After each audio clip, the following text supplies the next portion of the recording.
On October 7, 2023, Palestinian Hamas launched the largest attack on Israel in years. Heavy fighting erupted following a surprise assault, which involved gunmen entering Israeli towns following a barrage of rockets fired from the Gaza Strip. Hamas fighters utilized bulldozers and various other means to breach the separation wall on the Gaza Strip border, subsequently infiltrating the country on foot with motorcycles, pickup trucks, and paragliders. More details to follow. What is particularly intriguing is that it appears they deployed weaponized commercial drones as enablers during the breach and successfully destroyed at least one Israeli Merkava tank after hitting it with a drone-dropped munition.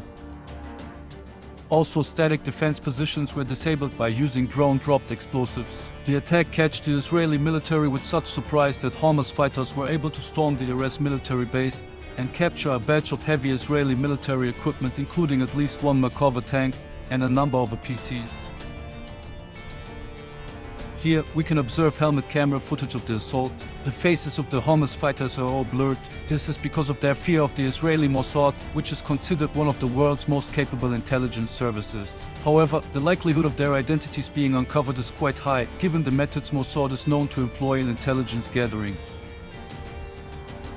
I'm not entirely sure if the captured vehicles will actually be of any valuable use for the Palestinians. It would be quite challenging to deploy them, considering Israel's total air dominance. These scenes are quite symbolic, but the real military value is most likely limited.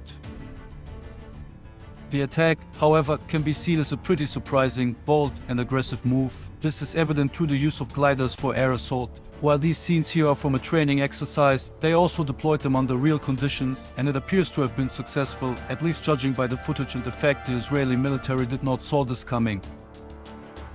In response to the rocket attacks that initiated the assault, Israel activated their Iron Dome defense systems, from which you can see one in action right here.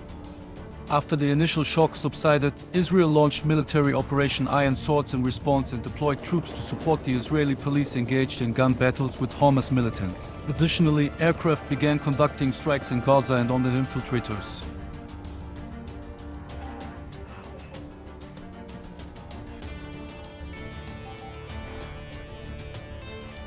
Israel's police chief stated that there were 21 active scenes in southern Israel, while the Israeli army warned Israelis who live near Gaza to stay in their homes or head to shelters. Israeli Prime Minister Benjamin Netanyahu declared that his country is in a war it will win. Unfortunately, it is very likely that this Hamas attack has initiated a longer-lasting period of aggressive military operations in the region.